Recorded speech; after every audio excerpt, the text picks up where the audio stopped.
Our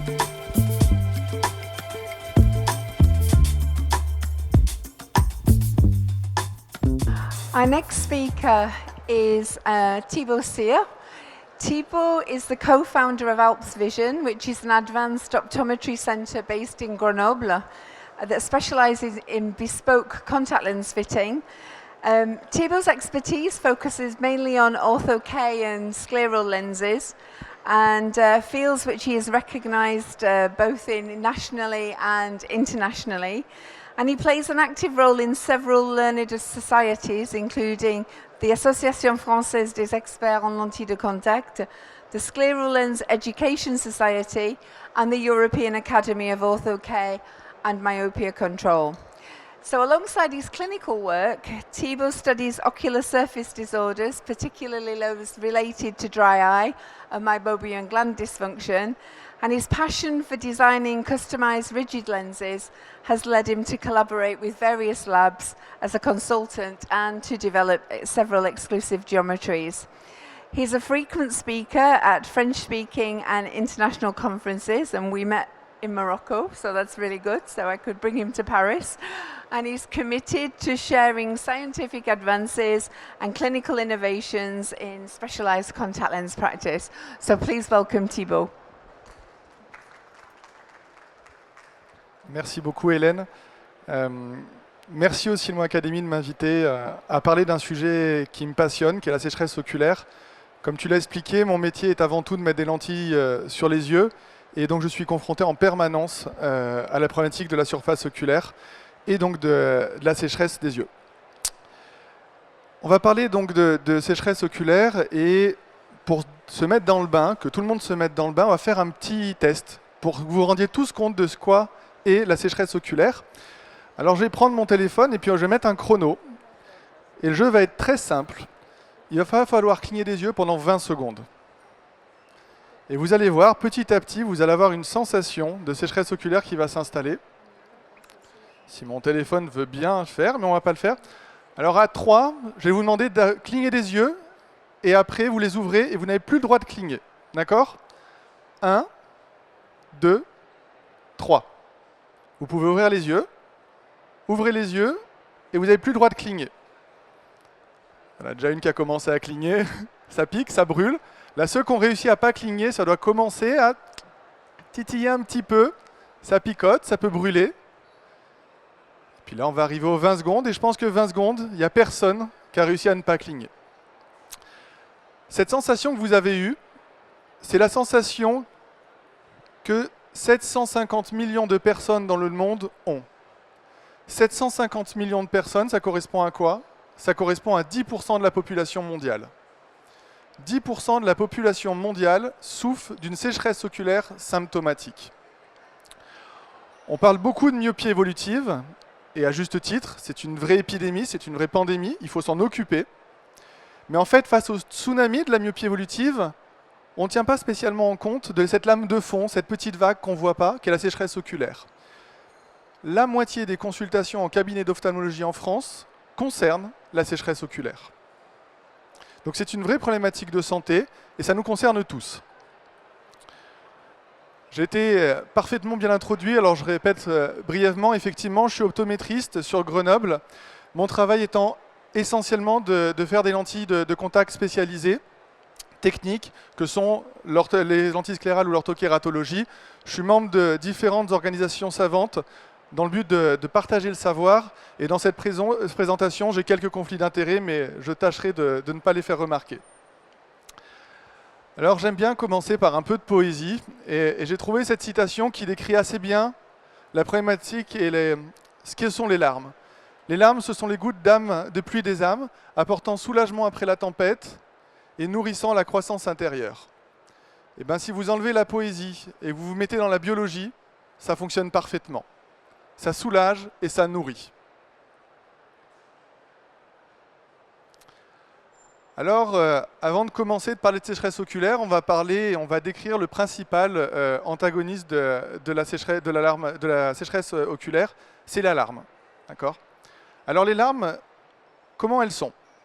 On va parler de la composition, et elle est relativement simple. Il y a une première couche, c'est la couche mucinique.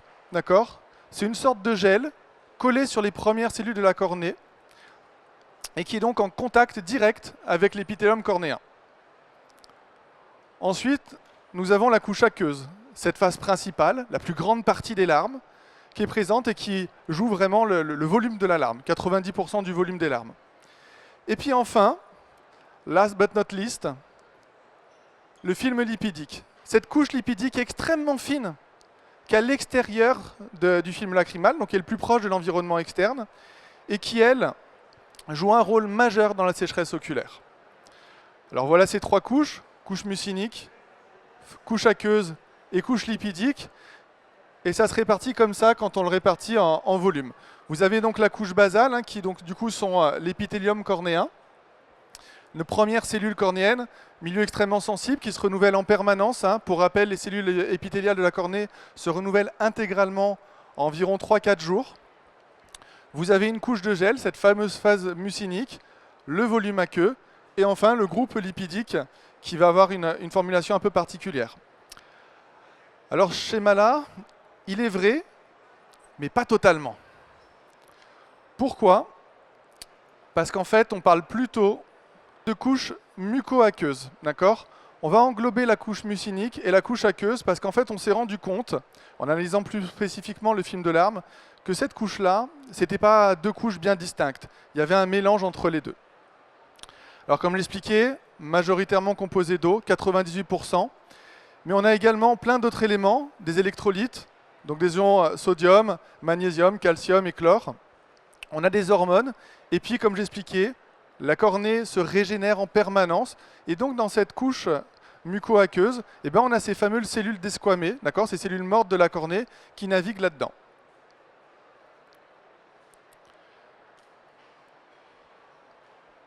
Alors quel est le rôle de cette couche muqueux-aqueuse? Eh ben, le premier rôle, c'est un rôle de protection. Comme j'expliquais, on a nos cellules de la cornée, d'accord, c'est des cellules qui doivent être protégées. Et donc cette couche mucinique va se faire une sorte de barrière protectrice qui va éviter les infections microbiennes et virales sur la cornée. Donc du coup, voilà, on a différents éléments dans cette couche-là qui vont faire une barrière, un support pour éviter que les cellules se dégradent. Et puis on a ce fameux transition, le glycocalyx, qu'on entend parler beaucoup en lentille de contact, qui permet simplement de faire tenir ce film lacrymal à la cornée. Si on mettait de l'eau et qu'on n'avait pas cette phase de transfert, eh ben, tout simplement, le film lacrymal ne réussirait pas à tenir et à rester en contact avec la cornée. Et on sait que donc c'est important d'hydrater les cellules cornéennes. Et donc maintenant, on va parler de cette fameuse couche lipidique. Alors il faut vraiment comprendre que cette couche lipidique, c'est le film le plus fin. C'est quelques microns seulement, d'accord? Mais il va jouer un rôle majeur dans tout le reste. Alors les compositions sont globalement différentes d'huiles, des triglycérides, des acides gras, des esters, même des cires. Le but, c'est que on a dans ce film lipidique deux phases particulières. On a une zone du film lipidique qui est en contact avec l'eau, donc qui doit avoir une hydrophilie, qui doit être capable de se maintenir avec la phase aqueuse. Et puis de l'autre côté, on a une couche qui est en face avec l'air et qui doit rester en contact avec l'air. Donc c'est pour ça qu'on a ces différents éléments. Donc comme j'expliquais, on a ces différentes zones qui permettent de faire maintenir le film lipidique. Et donc du coup, quel est le rôle de la couche lipidique? Eh bien, le rôle de la couche lipidique, le premier, c'est un rôle optique. Peut-être que vous vous souvenez tous de la valeur optique de la cornée, mais c'est en fait le dioptre optique, la lentille la plus forte dans l'œil. Et donc, le fait d'avoir une surface parfaitement homogène, parfaitement lisse, va donner la bonne qualité optique de l'œil. D'accord ? Donc cette phase lipidique, elle sert à lisser la surface de la cornée pour permettre d'avoir un verre sans rayures en quelque sorte, d'accord ? Et d'avoir une extrêmement bonne vision. Et le deuxième point, eh ben, c'est tout simplement d'éviter l'évaporation. Imaginez une couche d'eau, vous mettez une fine pellicule d'eau sur cette table-là, et puis je vais mettre une couche d'eau, allez, même pas d'un demi-millimètre. Elle va s'évaporer en un claquement de doigts, vous n'aurez plus d'eau. Si je mets cette même couche d'eau, et par-dessus je mets une couche encore plus fine d'huile, et ben cette eau elle va rester. On va éviter l'évaporation. Et c'est en ça que la couche lipidique est extrêmement importante, c'est que c'est une barrière à l'évaporation. Cette couche lipidique évite à la phase aqueuse d'être à nu avec l'air et donc du coup de sécher. Un petit peu d'anatomie. Grosso modo, c'est un rappel. C'est pas forcément très important de localiser ces différentes glandes. Le plus important étant les glandes en jaune, donc qui sont les glandes de Mobius, les glandes tarsiales, qui sont la grande glande dans les paupières. J'en parlerai beaucoup plus profondément en fin de présentation.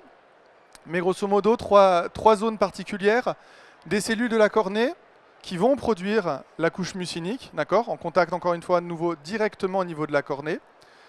La grande glande lacrymale en bleu au-dessus qui produit le grand volume des larmes, hein, de la phase aqueuse.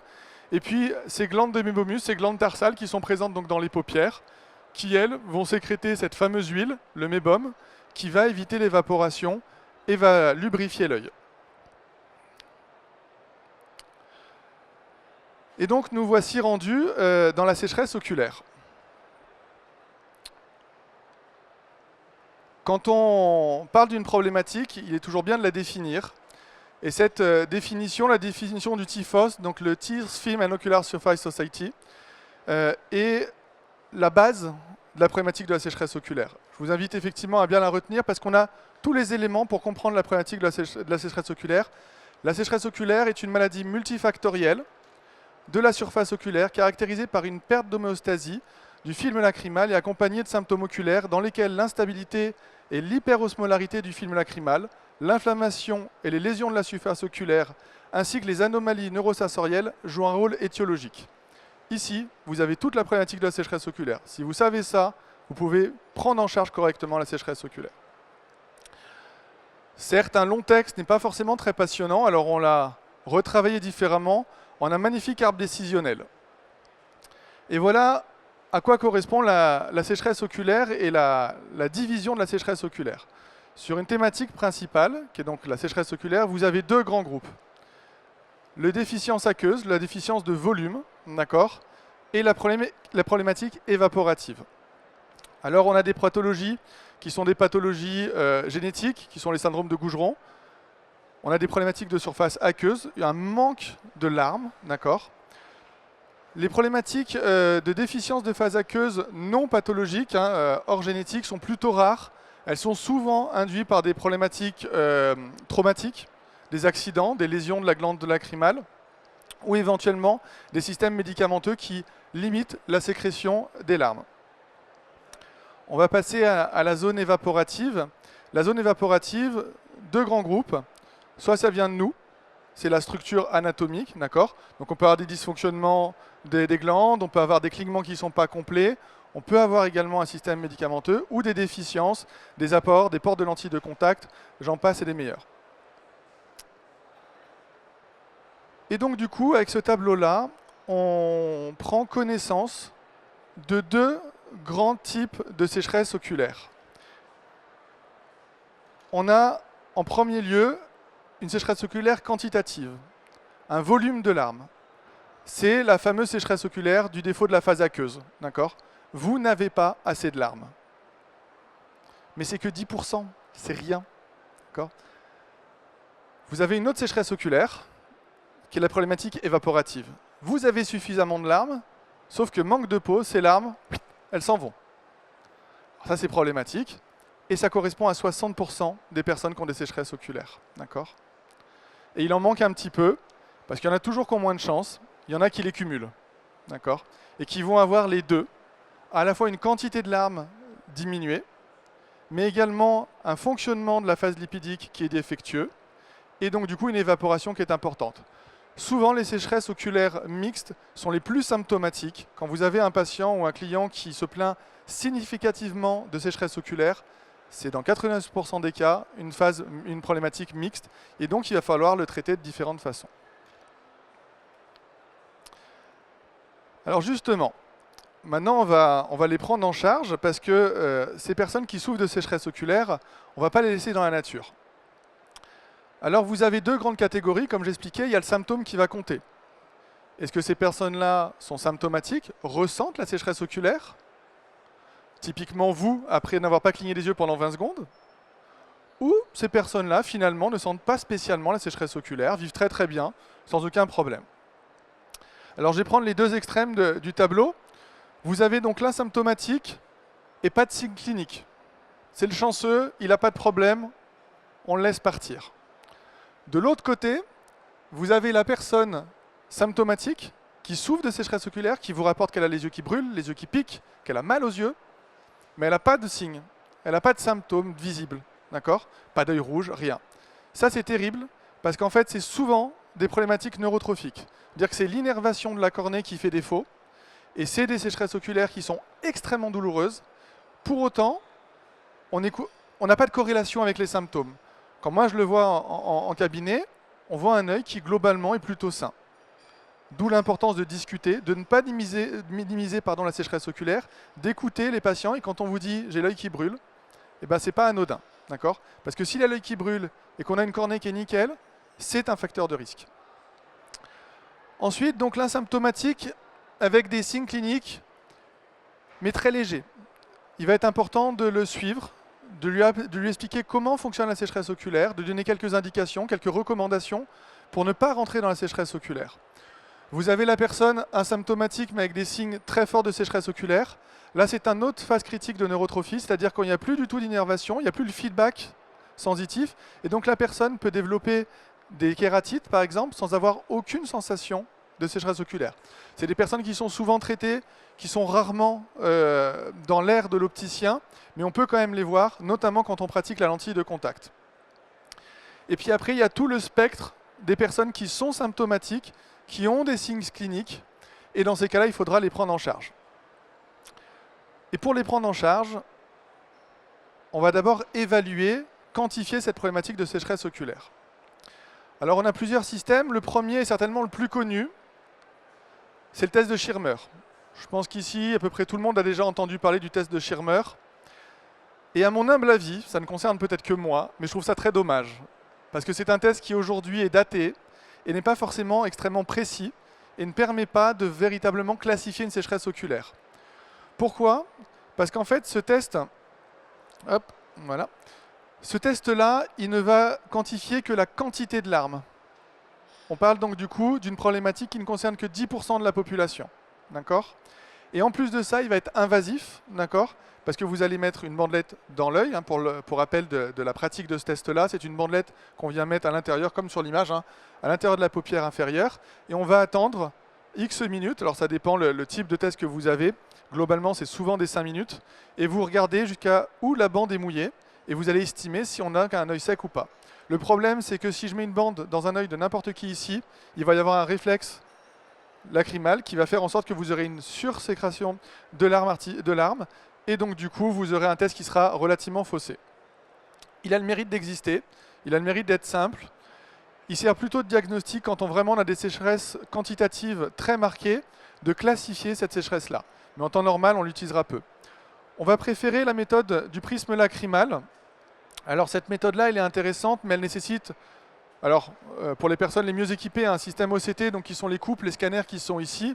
Mais le plus simple, c'est à la lampe à fente. D'accord ? Si vous avez disposé d'une lampe à fente, vous pouvez utiliser ce système-là à faire en première intention. C'est-à-dire que si vous voulez mesurer le prisme lacrymal avec une lampe à fente, vous devrez le faire en premier.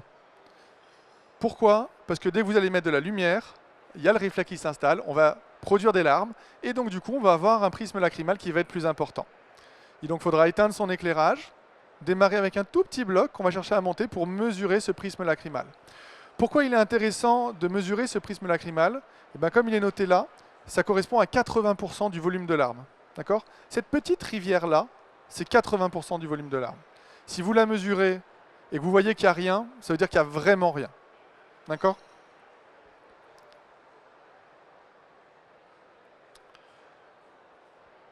Mais globalement, il y a un autre gold standard qu'on peut faire avec la lampe à fente, qui est l'observation à la fluorescéine. D'accord ? Alors, l'observation à la fluorescéine, elle va permettre de voir la rupture du film lacrymal, c'est ce qu'on appelle le break-up time. Donc, c'est un break-up time qui est induit par la fluorescéine. Vous avez deux types de break-up time, d'accord, de déchirement du film lacrymal, qu'on appelle le NIBUT, le non-invasive break-up time, qui peut être fait par des topographes, d'accord. Vous voyez la mire du topographe qui va se déchirer, et vous avez les break-up time invasifs, par exemple le F-but, qui est avec la fluorescéine, qui est ici. Alors effectivement, vous mettez un élément étranger, donc vous allez fausser un petit peu l'observation, mais ça va être extrêmement instructif de le regarder parce que vous allez avoir à la fois le temps du déchirement du film lacrymal, mais vous allez aussi avoir le pattern, comment ça va se déchirer. Et en fonction de comment ça va se déchirer, vous pourrez estimer, pour le coup, le film lipidique et comment fonctionne ce film lipidique. Alors je vois.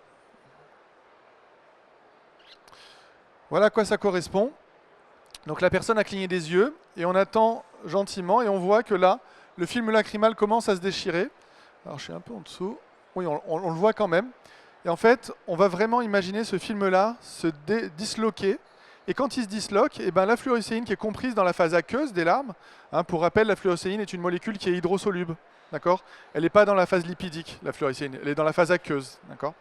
Et ben, quand elle disparaît, quand l'image de ma fluo et les zones sont noires, ça veut tout simplement dire qu'il n'y a plus de phase aqueuse. D'accord ? Elle s'est évaporée.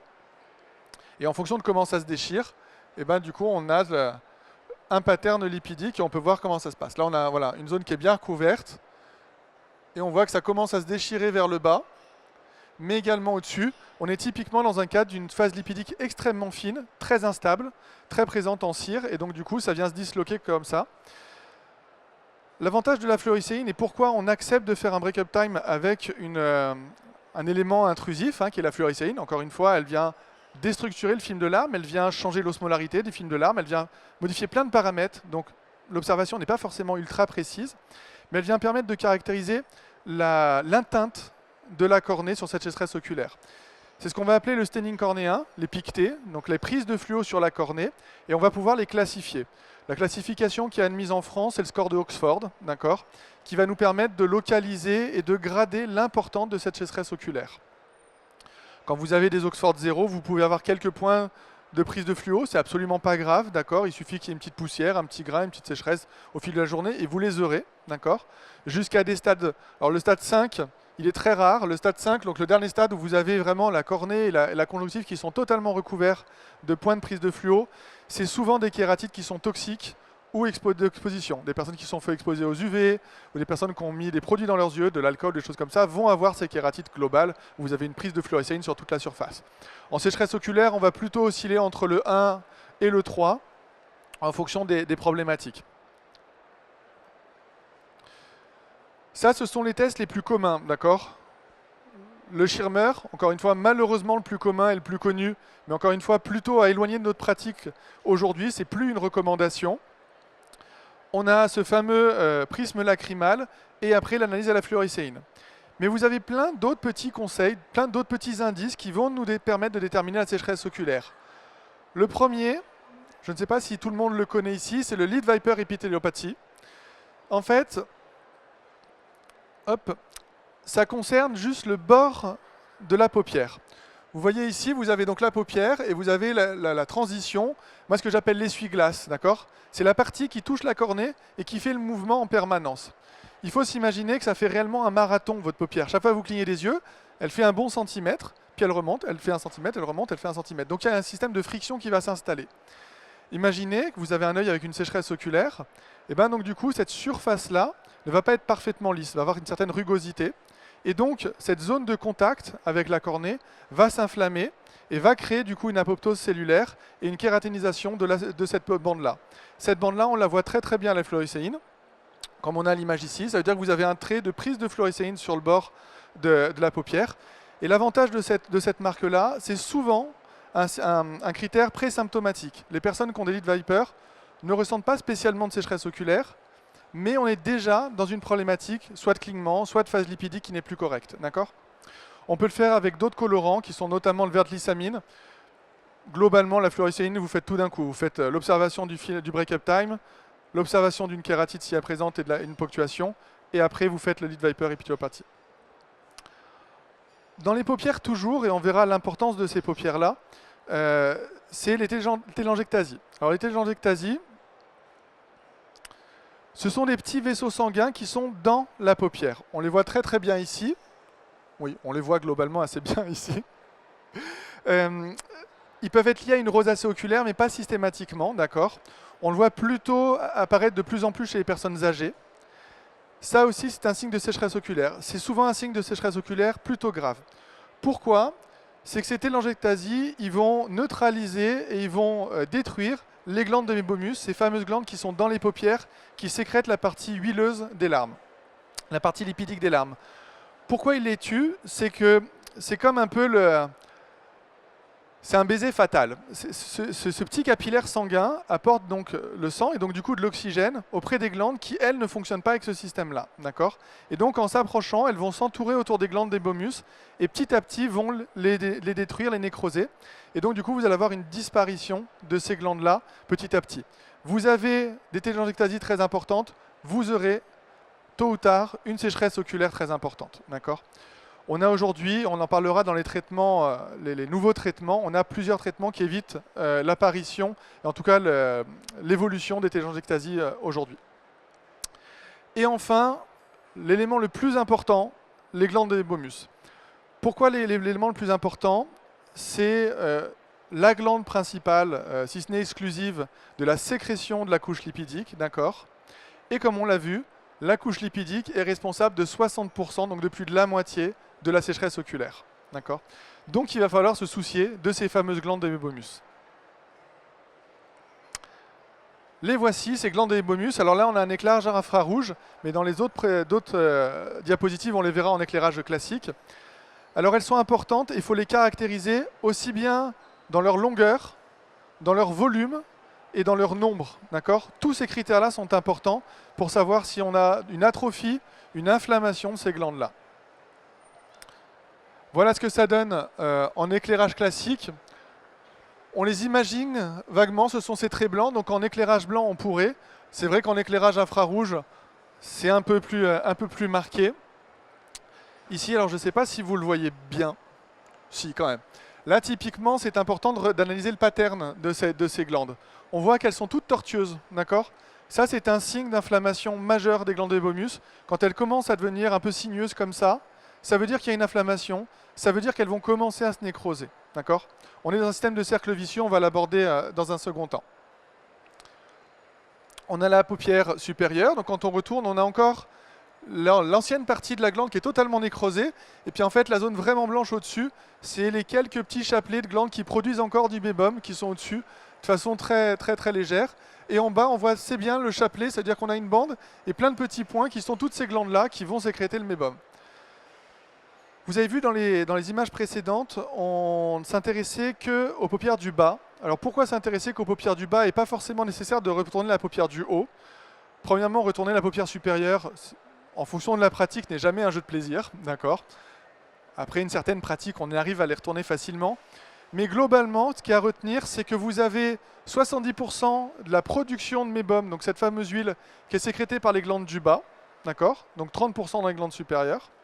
Et dans les glandes du bas, je vais revenir ici, dans cette glande du bas, vous avez, grosso modo, si vous coupez à la moitié ici, vous avez 70% de ce côté-là qui est produit et 30% de l'autre côté. D'accord? Donc c'est pareil, si vous avez une inflammation et une détérioration des glandes des mébomus en zone interne, eh ben vous avez quelqu'un qui va être beaucoup plus symptomatique que si vous avez juste des dégradations sur le côté. On a par exemple des petites lésions, des petites inflammations en périphérie qui sont rarement symptomatiques. Et donc ces glandes-là, elles sécrètent donc ce qu'on appelle le mébum, qui est donc cette fameuse huile. Hop. On a donc du coup sur le bord libre des paupières l'orifice de sortie des glandes des mébomus, et c'est là que va sortir ce fameux mébum. Il est intéressant de le regarder, de le caractériser, d'accord? C'est censé être une huile, donc c'est censé sortir à chaque clignement, et en faisant une légère pression sur la paupière, vous devez voir sortir, perler en quelque sorte une goutte d'huile totalement transparente, peut-être légèrement jaunâtre, sur cet orifice de cette glande-là, mais absolument pas des paquets comme ça.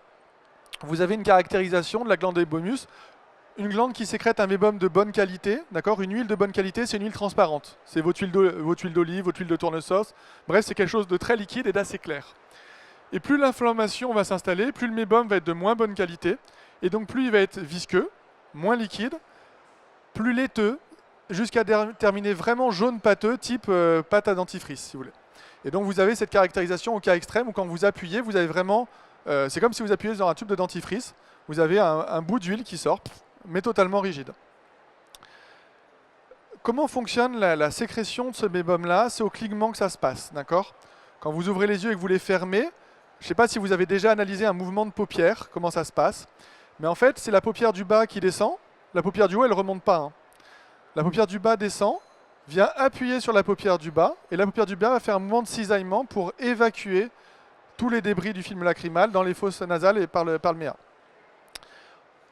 Cette paupière, quand elle descend, en appuyant sur la paupière, elle vient donc du coup appuyer sur ces glandes-là, et donc on a une sécrétion, ce mébum-là, qui vient après s'étirer et former le film lipidique, d'accord? Imaginez que vous avez une huile très liquide, on appuie, on écrète, et on est réparti, il n'y a pas de problème.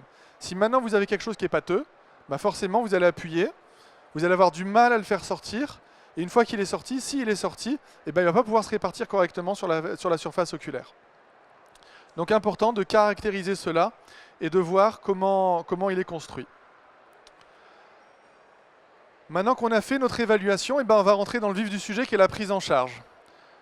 Alors vous allez me dire pourquoi le prendre en charge? Bon, premièrement, c'est une pathologie, donc c'est bien plutôt de le prendre en charge. Mais surtout, ce qui est important et fondamental de comprendre, c'est que c'est un cercle vicieux. Quand vous rentrez dans de la sécheresse oculaire, même avec un symptôme léger, si vous ne faites rien, c'est tout droit le symptôme plus fort que vous aurez plus tard. D'accord? Ça ne passera pas. Gardez à l'idée que si vous avez un œil qui pique, un œil qui brûle, si un de vos clients, de vos patients a un œil qui pique, qui brûle, même ponctuellement, ça n'ira que en s'aggravant. D'accord? C'est fondamental d'expliquer ça. L'avantage en plus, c'est que ce cercle vicieux a été décrit par un ophtalmologiste français, et donc c'est intéressant de le souligner. Vous avez grosso modo 3 entrées principales qui sont donc le terrain favorable du patient. On a plusieurs histoires. On peut avoir donc une atrophie des glandes hypomuses, on peut avoir une inflammation des paupières, on peut avoir plein de critères. On a les éléments extérieurs, d'accord, des allergies, un environnement sec, et on peut avoir des traitements médicamenteux. On en parle, et c'est important de le connaître, ce traitement médicamenteux qui est le Roaccutane, qui est un traitement anti-acnéique qui a été énormément distribué dans les dernières générations, terriblement efficace en traitement anti-acnéique, terriblement efficace également sur les glandes hypomuses parce que ça vient totalement les atrophier. C'est comme si vous passez un coup de chalumeau sur toutes ces glandes-là, elles disparaissent. Voilà, le but c'est d'enlever du lipide, on le fait très très bien, mais sur le long terme. Donc vous pouvez avoir des sécheresses oculaires de personnes qui ont pris du Roaccutane 10 ans en arrière, qui le tenaient plutôt bien, et qui, 10 ans après, 20 ans après, développent une sécheresse oculaire symptomatique à cause des traitements médicamenteux. Alors du coup, on va essayer de structurer un peu cette prise en charge, et je vous propose 3 éléments de prise en charge. Première étape, on va informer le patient, le client, de ce qu'il a. On a un rôle d'opticien, un rôle de dialogue, d'accord? On a le temps d'expliquer les choses, de le prévenir et encore une fois de lui dire que son petit œil qui brûle, eh ben, c'est pas anodin, d'accord? Oui, les personnes à côté de lui, sa famille, ses collègues de boulot ont aussi un petit œil qui brûle, qui picote, mais voilà, 10% de la population a ces symptômes-là avérés, d'accord? Et il faut leur dire que ça, si on ne le traite pas, ça devient compliqué. Vous avez après besoin d'écarter les éléments qui vont créer cette sécheresse oculaire. Comme l'expliqué, on rentre dans un cercle vicieux. C'est très bien de nager à contre-courant, mais si en fait la personne continue à avoir une allergie très forte et qui ne fait rien pour se désensibiliser, qui prend des médicaments dont on sait limite la production lacrymale et qu'on ne veut pas interférer là-dedans, eh ben on va continuer à aller droit dans le mur. Vous pourrez mettre en place n'importe quelle prise en charge. Si vous ne cherchez pas à écarter les éléments qui sont les éléments déclenchants, eh ben vous n'aurez pas d'évolution. Ensuite, et ça va de fait, vous devrez accompagner, proposer des solutions pour limiter la sécheresse oculaire, le soulager, limiter la sécheresse oculaire. L'avantage d'accompagner en sécheresse oculaire, c'est qu'également, à la fois il y a un cercle vicieux, mais il y a aussi le cercle vertueux. C'est-à-dire que si vous cassez ce système inflammatoire, rappelez-vous la définition du typhos, c'est une maladie inflammatoire au départ. Si vous cassez ce cercle inflammatoire, eh ben vous bloquez ce cercle vicieux. D'accord? Donc vous allez, dans le pire des cas, stabiliser la situation, dans le meilleur des cas même, retrouver une production de mébum plus fluide et donc du coup arrêter cette sécheresse. Et enfin, On est plusieurs dans le domaine de la santé oculaire. Il y a les opticiens, les optométristes, il y a également les ophtalmologistes, et il ne faut pas avoir peur de référer auprès de personnes qui sont capables de prendre la sécheresse oculaire sur son volet plus pathologique. Encore une fois, il existe des sécheresses, notamment les 10% qui sont des problèmes de volume, qui doivent être traités plutôt du côté ophtalmologiste. Alors comme j'expliquais, notre rôle d'opticien, on passe du temps en vente. Alors on peut voir un côté négatif, on passe du temps avec notre patient et donc du coup notre client et on perd du temps. Mais aussi on a un échange avec lui. Et cet échange-là, on le dédie à la vente, on le dédie à choisir des verres, mais on peut aussi le dédier à faire de la prévention oculaire, d'accord? Et donc, il ne faut pas l'oublier, l'opticien est quand même le professionnel de santé de première ligne dans la vision. Il est au quotidien auprès des clients. Alors, je vous ai fait une liste de quelques red flags, ces éléments où il faut vous dire, si vous entendez ça, si vous voyez ça, il faut parler de sécheresse oculaire, il faut faire quelque chose. Le premier, c'est l'œil rouge. Quelqu'un a un œil rouge, même si c'est en fin de journée, même si c'est après 10 heures de travail devant un écran, c'est pas normal, d'accord? Ça veut dire que là, il est en train de créer une inflammation au niveau de son œil. Et je le répète, rappelez-vous, si vous êtes dans un système inflammatoire, vous allez aggraver la situation, vous êtes dans une entrée d'une problématique. Vous pouvez avoir la personne qui va vous parler de grain de sable. J'ai quelque chose dans l'œil, j'ai une sensation d'avoir un grain de sable. Ce vocabulaire est important, parce que si la personne révèle et a une notion de grain de sable, on va être dans une problématique plutôt de problématique aqueuse, donc une problématique de concentration, de volume de larmes, d'accord? À la différence de j'ai une sensation de brûlure, j'ai l'œil qui brûle. L'œil qui brûle, c'est une évaporation. Qu'est-ce qui se passe? C'est qu'en fait, vous avez le film lipidique qui vient de se rompre, l'évaporation des larmes se met en place, vous avez les cellules cornéennes qui sont du coup entre guillemets à sec, et là vous avez le feedback nerveux qui s'installe, donc vous avez cette sensation de brûlure. Une sensation de brûlure, c'est une problématique évaporative. Et enfin, c'est plutôt mon rôle de contactologue, mais l'inconfort en lentilles. Quelqu'un qui retire ses lentilles en fin de journée et qui est content de retirer ses lentilles en fin de journée, ce n'est pas normal. D'accord? C'est une personne qui ne tolère pas bien les lentilles, ou le matériau de la lentille, ou même la lentille en général. Il ne faut pas avoir peur de l'admettre. Et dans ces cas-là, on ne peut pas le laisser dans cette situation-là. Quelqu'un qui est content de retirer ses lentilles en fin de journée, il doit avoir une prise en charge. Parce que ça va forcément amener dans ce cercle vicieux et ça va forcément dégrader la situation. Une fois que vous avez établi ces red flags et donc du coup vous avez décidé de le prendre en charge, et ben on a différents outils pour prendre en charge la sécheresse oculaire. Les premiers, ce sont les substituts lacrymaux, d'accord, les fameuses larmes artificielles. Alors vous avez 3 grands groupes de larmes artificielles, comme quoi toutes les larmes ne se ressemblent pas, d'accord. C'est comme les produits à lentilles, c'est pas juste de l'eau magique, d'accord. Chaque élément a son importance. Vous avez la très grande famille, c'est les compléments hyaluronates, d'accord. C'est les larmes artificielles majeures sur le marché. Alors c'est très bien, mais c'est très dommage parce qu'en fait les compléments hyaluronates, en fait ils prennent en charge que les 10% de la problématique du volume de larmes, d'accord. On vient apporter un volume, on met une sorte de gel, qui est le hyaluronate, d'accord, pour limiter un peu l'évaporation, mais surtout créer du volume. Vous avez les émulsions lipidiques. Celles-ci sont certainement les plus intéressantes, et c'est là où la recherche et les produits sont le plus développés, et il y a le plus de lancement de produits dans cette gamme-là. Pourquoi? Parce qu'en fait, ça vient répondre spécifiquement à ces 60% de problématiques évaporatives, mais également à ces 30% mix, d'accord? Parce que le mix, il ne faut pas l'oublier, si vous avez une problématique évaporative, vous avez beau mettre de la charge, ça ne servira à rien. Encore une fois, ce type de produit-là, c'est reconstituer le film lipidique pour éviter l'évaporation, pour lubrifier, donc pour désinflammer les paupières. L'inconvénient de ces systèmes lipidiques, premièrement, c'est incompatible lentilles. Vous ne pouvez pas les utiliser avec les lentilles. Et deuxièmement, si vous utilisez ça en plus d'un complément hyaluronate, donc de larmes artificielles classique, il y aurait une méthodologie à avoir. Vous ne pouvez pas mettre une phase lipidique en premier, parce que si vous mettez une couche lipidique en premier et vous mettez de l'eau devant, eh ben, c'est dommage, mais en fait le fluide lipidique il sert de barrière également pour la goutte que vous allez mettre après. D'accord ? Et enfin, vous avez les osmorégulateurs. Ce sont plutôt des vieux traitements, mais qui sont toujours efficaces. Donc pourquoi c'est intéressant les osmorégulateurs? On l'a vu dans la définition du TIFOS. Vous avez une évaporation des larmes, d'accord? Ces larmes, on l'a vu dans la définition de la couche aqueuse, c'est pas juste de l'eau, d'accord? Il y a des composés, des solutés à l'intérieur, notamment des électrolytes. Si vous évaporez, vous allez augmenter la concentration de ces électrolytes dans ce film lacrymal, donc vous allez augmenter l'osmolarité, et donc du coup vous allez augmenter la réponse inflammatoire de la cornée. D'accord ? La cornée, elle est bien dans une certaine type d'osmolarité. Si vous la modifiez, on va avoir cette réponse inflammatoire qui va s'installer. Ces larmes artificielles ont pour but de restabiliser tout ça, pour retrouver un niveau d'osmolarité conforme aux larmes et diminuer le stress que cela pourrait être créé. Comment le prendre en charge, la sécheresse oculaire en lentille? Premièrement, les matériaux, d'accord? Que ce soit en lentille souple ou en lentille rigide, vous avez aujourd'hui, grâce à l'industrie et le développement de matériaux, énormément de solutions.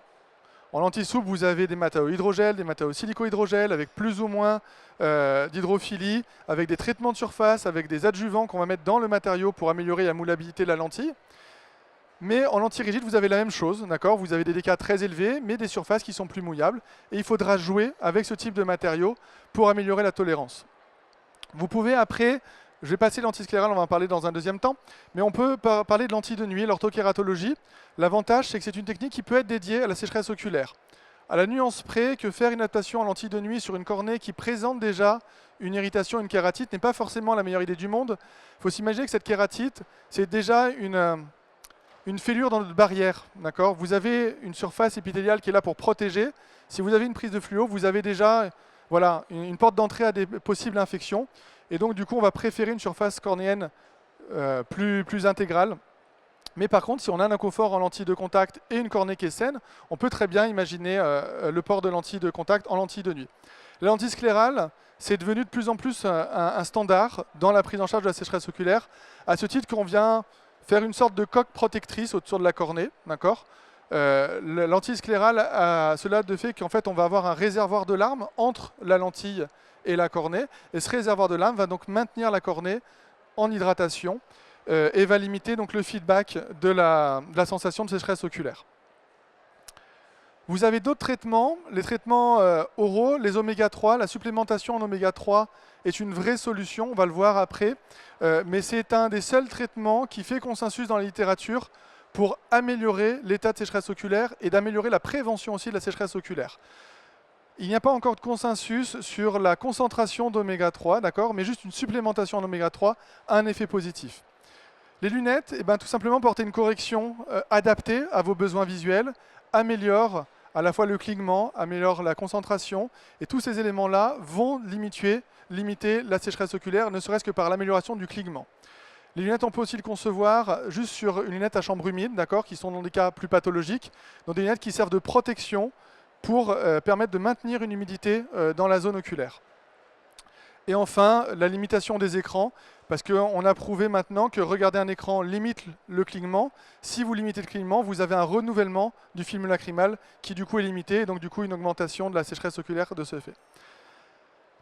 Alors j'ai beaucoup cité le TIFOS, et on va s'intéresser un peu plus précisément à ce groupe-là. Donc le TIFOS, c'est une société savante, un groupe de scientifiques qui se réunit autour de la problématique de la surface oculaire, d'accord? Et on va travailler et on va faire une analyse de ce que dit la science sur ce sujet-là. Régulièrement, il y a des rapports qui sont émis. Alors, ce n'est pas le dernier, celui-ci, parce qu'il y en a un qui est sorti maintenant, qui est plus récent. Mais celui-ci est certainement le travail le plus emblématique. Il est sorti en 2021 ou 2022. C'est 400 pages de littérature. C'est plus de 5500 références bibliographiques d'articles scientifiques de qualité, d'accord, qui nous ont permis de traiter la problématique de la sécheresse oculaire sur différents items. Alors je vais faire un rapide tour d'horizon, une synthèse de ce qui ressort de ces rapports-là. Je vous invite à malgré tout regarder ça, ils sont en accès libre, d'accord, et si la problématique de sécheresse oculaire vous intéresse, vous avez des synthèses sur différentes thématiques. La première thématique, c'est le maquillage, d'accord. Le maquillage est un danger en sécheresse oculaire. Il faut s'imaginer déjà que dans la population des personnes qui ont de la sécheresse oculaire, les femmes sont 2 fois plus touchées par la sécheresse oculaire que les hommes. D'accord ? Il y a des acteurs hormonaux qui sont impactés dans la sécheresse oculaire, mais on a également le maquillage. D'accord ?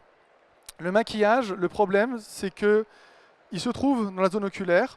Si vous utilisez des paillettes, du fard à paupières, c'est des micro-éléments qui vont se mettre dans le film lacrymal et vont avoir des réactions inflammatoires. D'accord ? Vous avez également tout ce qui est mascara, trait de crayon sur les glandes des hypomuses, donc sur le champ libre de la paupière, qui lui va altérer le fonctionnement normal de notre anatomie palpébrale et donc du coup d'éviter la sécrétion du mébum par les glandes de Hébomus. D'accord ? Le maquillage est un élément qu'il faut aborder avec nos clients et nos patients dans le cadre d'une sécheresse oculaire. D'accord ? Il faut revoir notre problématique, il faut choisir le bon type de maquillage. Malheureusement là-dedans, le maquillage, ce n'est pas forcément le coût du maquillage qui donne la qualité. D'accord ? Il faut absolument enlever le maquillage waterproof, d'accord, qui a l'immense avantage de ne pas partir, mais qui a l'immense inconvénient de boucher les glandes d'Hébomus et donc du coup d'éviter leur expression naturelle. Et tout ce qui est paillettes, tout ce qui est brillant, grosso modo, ponctuellement ok, mais en usage régulier, crée réellement des irritations cornéennes. Si vous avez ce type de maquillage et que vous faites justement une analyse à la fluo de la cornée, vous aurez systématiquement des irritations cornéennes, c'est systématique. Donc évitez les paillettes, pas de maquillage waterproof. Un autre problème, effectivement, sont les fossiles. Les fossiles, deux problématiques principales. Premièrement, c'est un réservoir à cochonnerie, d'accord. C'est très très fort pour ça. Ça capte différents éléments parasites et ça peut créer une réaction inflammatoire. Le vrai problème, ce sont les cols qui servent aussi à fixer les fossiles. Et ces cols-là peuvent avoir une réaction inflammatoire et d'atrophie des glandes d'Hébomus. Donc pareil, les fossiles, ponctuellement, il ne faut pas être psychorigide, mais sur le long terme, ça vient créer des problématiques. La problématique de l'écran. Voilà.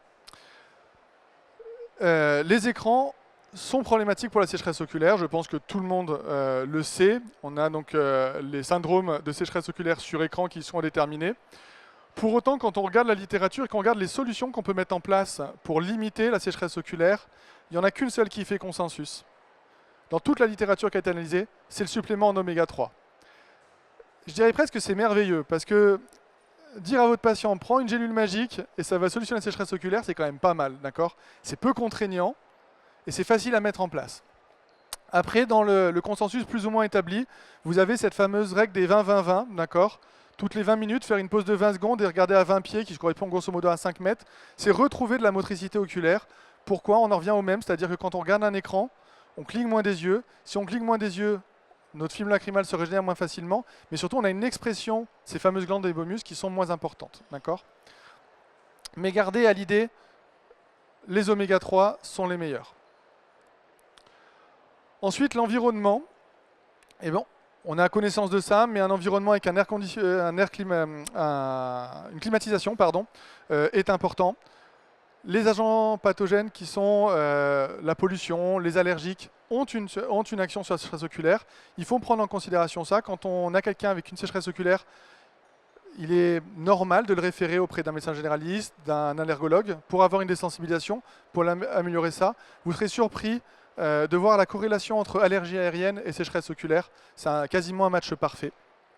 Donc il faut considérer l'environnement. Pour autant, c'est des fois difficile de faire déplacer les gens. J'ai le malheur d'habiter dans une ville qui est magnifique parce qu'il y a des montagnes à 360 degrés, mais ça fait cuvette. On a un niveau de pollution qui est relativement important. Et typiquement en hiver, avec la pollution et le chauffage au bois, on voit une sensibilité à la sécheresse oculaire qui est plus importante. Et il faut sensibiliser à ça. Un usage de l'arme artificielle dans ces périodes courtes peut être totalement judicieux de mettre en place. Enfin, j'aime beaucoup ce graphique-là parce qu'il montre que c'est complexe, une sécheresse oculaire, et qu'il y a plein de corrélations à la fois positives et à la fois négatives. Vous avez grosso modo une synthèse de ce qui est avantageux ou pas avantageux. Grosso modo, pour tous les buveurs de café, j'aime beaucoup ça. Vous dire que quand vous buvez du café, vous traitez votre sécheresse oculaire. Donc c'est plutôt pas mal. Pardon.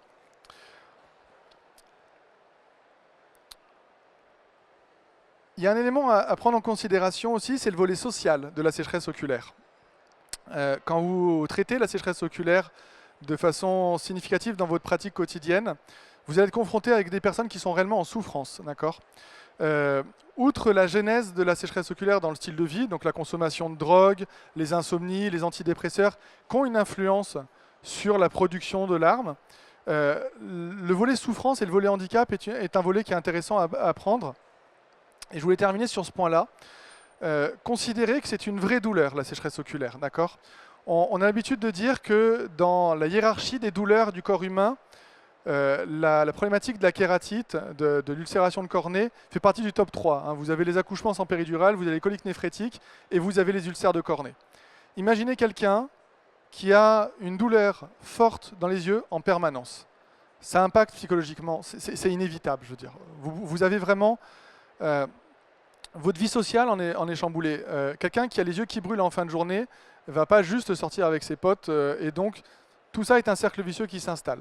Vous avez cette notion de groupe très important et ce cercle vicieux, c'est des personnes qui sont sorties du volume social et qui donc du coup vont se retrouver sur des dispositifs digitaux, téléphones et ainsi de suite et donc vont entretenir leur sécheresse oculaire et on arrive petit à petit même à des troubles maniaques qui s'installent en sécheresse oculaire. Traiter le volet psychologique avec autant d'importance que le volet symptomatique et le volet clinique. D'accord ? Pour résumer, grosso modo, il y a quelques notions à retenir. Premièrement, la sécheresse oculaire, elle est commune, d'accord ? 10% de la population mondiale souffre de sécheresse oculaire symptomatique. On sort toutes les personnes qui n'ont pas de sécheresse oculaire symptomatique, qui ont une asymptomatique mais avec des signaux cliniques, qui cela passe en dehors du radar, qui ne devraient pas passer en dehors du radar grâce à nous, opticiens. Hein, le signe clinique, c'est juste l'œil rouge. L'œil rouge est un signe clinique de sécheresse oculaire. Donc, ayons en tête que ça représente du monde et que ce n'est pas anodin. Qu'il faut prendre en charge les formes bénignes. Les formes bénignes, pourquoi elles sont importantes de les prendre en charge? Je le répète, on est dans un cercle vicieux. D'accord ? Si vous ne traitez pas la forme présymptomatique ou faible, inévitablement, vous allez arriver vers une forme complexe qui ne sera plus de votre ressort, d'accord ? Et qui, en plus de cela, fera en sorte que le patient sera réellement dans une souffrance. Qu'on a plein de solutions et qu'il faut d'abord déterminer la sécheresse oculaire pour ensuite trouver le traitement adapté, d'accord ? Mais que la solution miracle de l'alarme artificielle pour tous, elle n'existe pas, d'accord ? Et qu'il faut comprendre d'où vient la sécheresse oculaire pour la traiter correctement. Et enfin, la prévention, d'expliquer que la sécheresse oculaire est une vraie maladie, d'accord ? C'est une maladie et qu'il faut la prendre en charge. Je vous remercie de votre attention et puis si vous avez des questions, je suis là pour y répondre.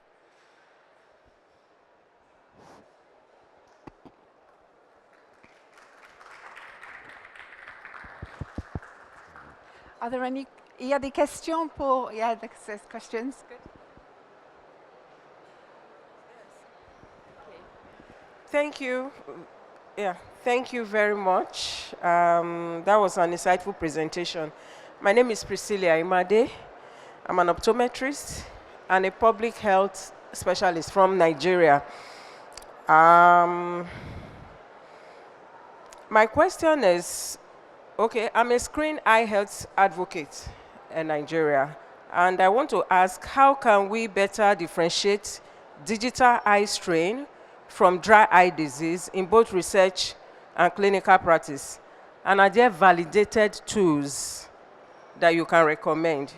I have another question here. Okay, so what gaps, can I go ahead? What gaps do you see in current diagnostic tools for distinguishing digital eye strain from dry eye disease? And how might future research address this? Are you able to catch my English? I should do French. Can I give it to you to read? Okay. Okay. I have the question here. Sorry, the sound is complicated. Okay, see, given the increasing prevalence of screen-related complaints, should digital eye strain be recognized as a distinct clinical entity, or should we continue to view it within the spectrum of dry eye disease? I practice in Nigeria.